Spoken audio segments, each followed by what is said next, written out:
Hello दोस्तों, कैसे हैं? आई होप आप लोग अच्छे होंगे, अपनी पढ़ाई अच्छे से कर रहे होंगे। अगर हमारे लेक्चर्स आप लोगों को पसंद आ रहे हैं तो अपने दोस्तों को शेयर करिए, मेरे चैनल को सब्सक्राइब करिए और बेल आइकन ज़रूर दबाइएगा, जिससे आप लोगों को पहले ही सबसे पहले वीडियो का नोटिफिकेशन पता चल पाए।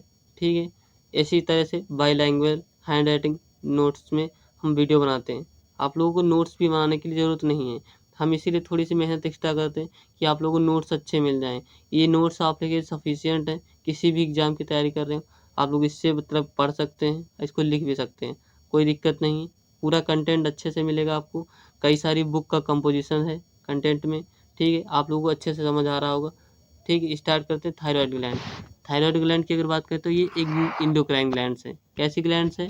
तो इंडोक्राइन ग्लैंड होती है। इंडोक्राइन मीन्स जो ऐसी ग्लैंड्स जो हमारी बॉडी में हार्मोन्स या फिर सब्सटेंस को सिक्रेट करती हैं, लेकिन वो डायरेक्ट टारगेट से ना, उसमें डक्ट तो होता नहीं है, डक्ट नहीं होता तो इसीलिए डायरेक्ट टारगेट सेल पे नहीं जाती हैं।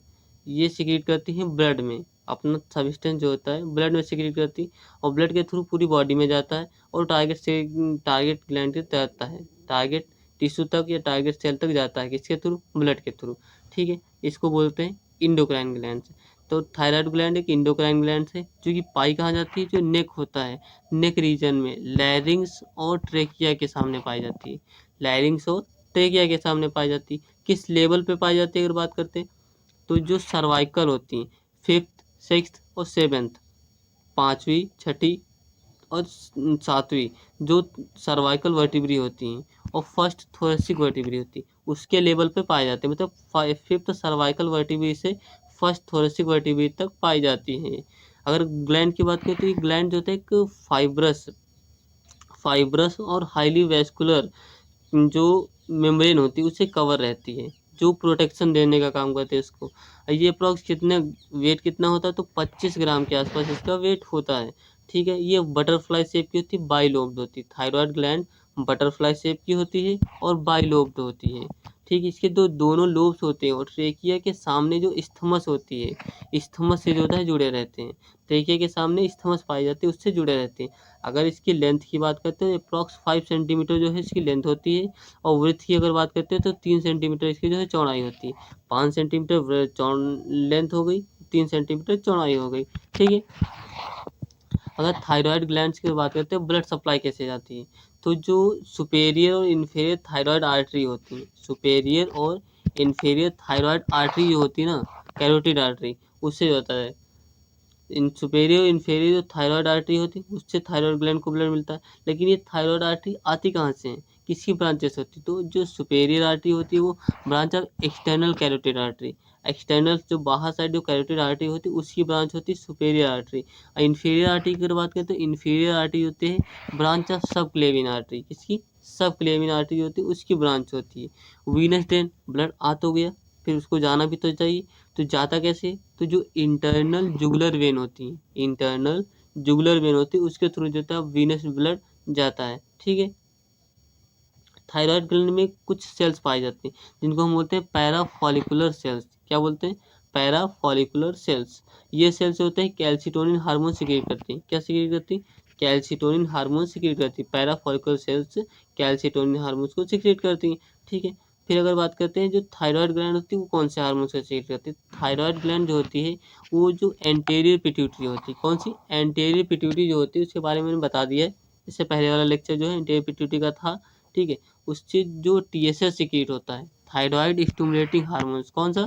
थायराइड स्टिमुलेटिंग हार्मोन्स, उससे जो टीएसएच सिक्रेट होता है थायराइड स्टिमुलेटिंग हार्मोन्स, उससे जो होता है थायराइड हार्मोन्स को स्टिमुलेट करता है। तो थायराइड हार्मोन्स जो थायराइड ग्लैंड जो होती है थायराइड हार्मोन्स को सिक्रेट करती है। ठीक है, लेकिन टीएसएच को कौन सिक्रेट मतलब सिक्रेट करवाता है? पोस्टीरियर पिट्यूटरी जो होती है, एंटीरियर पिट्यूटरी होती है वो टीएसएच सिक्रेट करती है जो कि थायराइड ग्लैंड को स्टिमुलेट करता है। लेकिन पोस्ट एंटीरियर पिट्यूटरी को भी कौन सा सिक्रेट करता है? तो एंटीरियर पिट्यूटरी जो होती है उसको थाइलमस, जो हाइपोथैलेमस होता है वो उसको जो होता है स्टिमुलेट करता है। किसके थ्रू? एक हार्मोन सिक्रेट करता है, thyrotropin releasing hormones, thyrotropin releasing hormones जो कि एंटीरियर पिट्यूटरी के टीएसएच को कंट्रोल करने में मदद करता है। ठीक है, अगर हम बात करते हैं इसके स्ट्रक्चर्स की तो ये स्ट्रक्चर्स है थायराइड ग्लैंड का। ठीक है, इसमें आप देखिए ये वेन हो गई, दो आर्टरी हैं, ये दो आर्टरी है ना, इसको बोलते हैं लेफ्ट कॉमन कैरोटिड आर्टरी। ये कौन सी हो गई? लेफ्ट कॉमन कैरोटिड आर्टरी हो गई। ये राइट सब क्लेवियन आर्टरी हो गई। ठीक है, ये राइट सब क्लेवियन आर्टरी। इससे जो होती है नीचे से आर्टरी जाती है, इसको बोलते हैं inferior thyroid veins. Inferior thyroid veins ये होती हैं, ये इंफेरियर थायराइड वेन्स हो गई। ये कौन सी है? Inferior thyroid veins. जो नीचे से जाएंगी तो कॉमन सी बात है, इनको इन्फीरियर बोलेंगे, इन्फीरियर थायराइड वेन्स हो गई। ठीक है, और ये जो जाती है इसको बोलते हैं right inferior thyroid artery. Red colour की जो होती है आर्टरी होती है, और वेन जो होती है ब्लू कलर की दिखाई देती है। ठीक है, एक ये ऊपर से वेन आती है, इसको बोलते हैं वेन जुगुलर वेन्स होती है। ये राइट जुगुलर वेन्स होती है। क्या होती है? Right jugular veins. ठीक है, ये इस समस्या आगे की तरफ होता है, ये जो ग्लैंड होती है ये येलो कलर की जो दिख रही है ना आपको, येलोइश ग्रे कलर की दिख रही है ना, रेड, तो इसको हम बोलते हैं, इस समय दो लोब्स होते हैं इसको, एक राइट लोब्स होता है, एक लेफ्ट लोब्स होता है। ये दोनों जुड़ते कहाँ पे? इस थमस पे आके जुड़ते हैं। ठीक है, ये थायराइड ग्लैंड हो गई, ये थायराइड कार्टिलेज होता है, ये जो थायराइड कार्टिलेज, और ये ट्रेकिया होती है। ठीक है, फिर इसके बाद में माइक्रोस्कोपिक स्ट्रक्चर्स की बात करते हैं। तो माइक्रोस्कोपिक स्ट्रक्चर्स में देख लीजिए आप, ये पैराफॉलिकुलर सेल्स हो गई, ब्लड वेसल्स होती हैं, और क्यूबॉइडल इपिथीलिया होती हैं। क्यूबॉइडल इपिथीलिया का फंक्शन क्या होता है? जो सिक्रीशन करती हैं, फॉलिकुलर सेल्स होती हैं जो कि हार्मोन्स का सिक्रीशन करती हैं, ये क्यूबॉइडल इपिथीलिया होती हैं। फॉलिकल्स फिल्ड विथ कोलाइड्स, ये फॉलिकल्स होते हैं इसमें कोलाइड्स फिल्ड रहता है। ठीक है, इंटरलोब्यूलर कनेक्टिव टिश्यू होते हैं, जो कि जो ये लोब्यूल्स होते हैं, ये फॉलिकल्स होते हैं, इनको कनेक्ट करके रखता है। ठीक है, अब बात करते हैं हार्मोन्स की, जो सिक्रीट होते हैं किसके थ्रू? थायराइड ग्लैंड के थ्रू। उसके बारे में बात कर लेते हैं।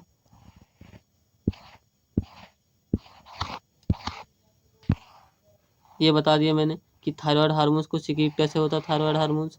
ठीक है, जो कंट्रोल किया जाता है हाइपोथैलेमस पिट्यूटरी को कंट्रोल करता है, पिट्यूटरी से टीएसएच सिक्रीट करवाता है, टीएसएच जो होता है थायराइड ग्लैंड को स्टिमुलेट करता है, जिससे थायरॉक्सिन और ट्राइआइडोथायरोनिन सिक्रीट होता है। ठीक है,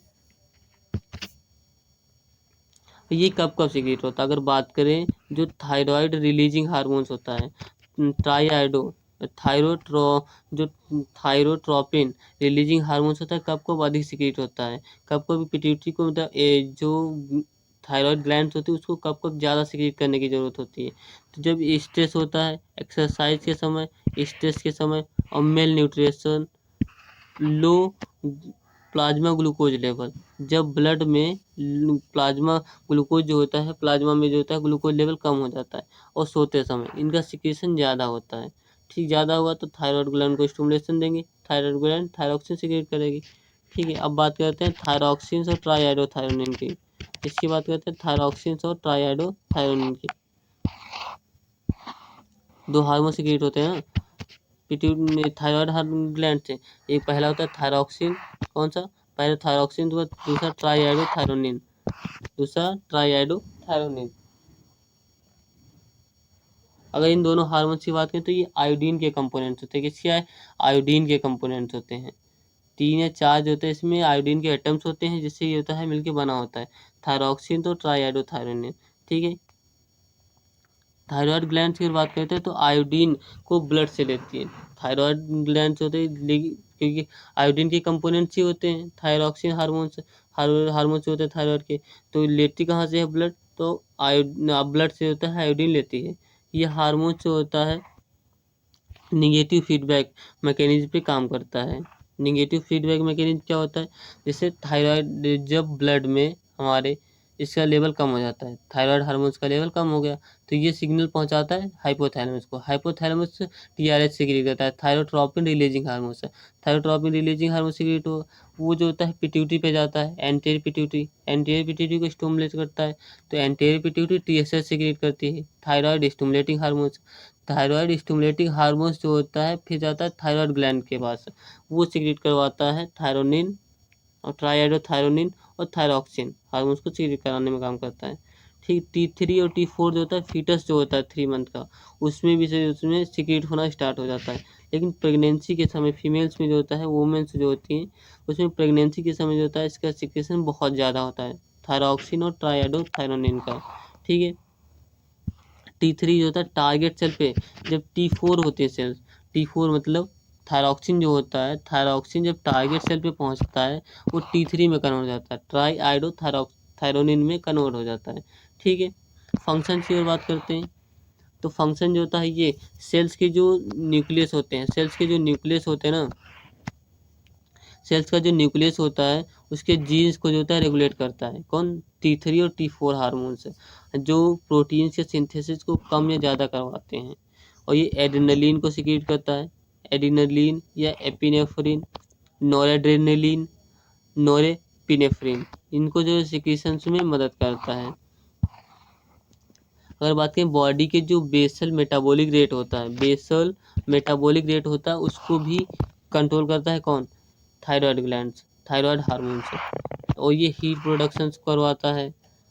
जो मेमल्स होते हैं उसमें जो स्किन का कलर होता है उसके लिए रिस्पॉन्सिबल होता है थायरॉक्सिन हार्मोन से। और ये कार्बोहाइड्रेट, प्रोटीन्स, फैट के जो होता है मेटाबॉलिज्म को भी रेगुलेट करता है। मेटाबॉलिज्म करवाने का फंक्शन कौन करता है? थायरॉक्सिन और ट्राइएडोथायरोनिन हार्मोन्स।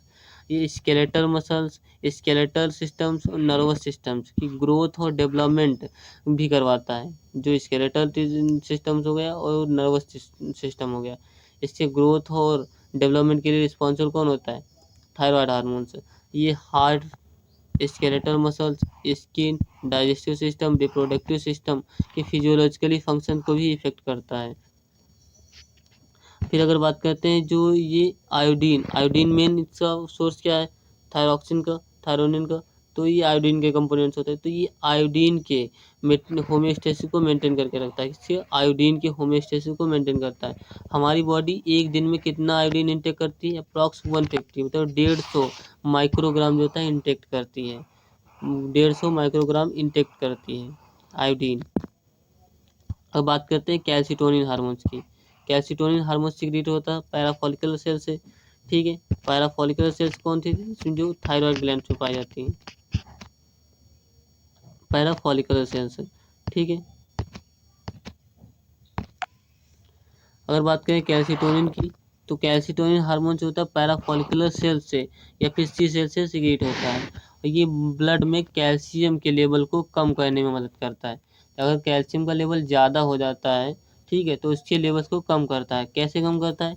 तो जो किडनी और जो ट्यूब्यूल्स है, किडनी के ट्यूब्यूल्स होते हैं, किडनी के जो TCT और PCT ट्यूब्यूल्स होते हैं ना, पूरी ट्यूब्यूल्स होती है, उसके पार्ट्स होते हैं नेफ्रॉन के।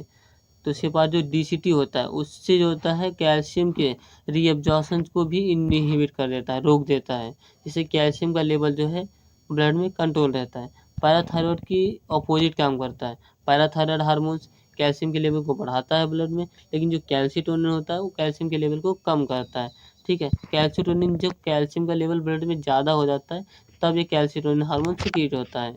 ठीक है, आई होप ये लेक्चर यहीं तक रहेगा। आई होप आप लोगों को अच्छा लगा हो। अगर अच्छा लगा तो मेरे चैनल को सब्सक्राइब करिए, बेल आइकन दबाइए और अपने दोस्तों को शेयर करिए, वीडियो को लाइक करिए। Thank you.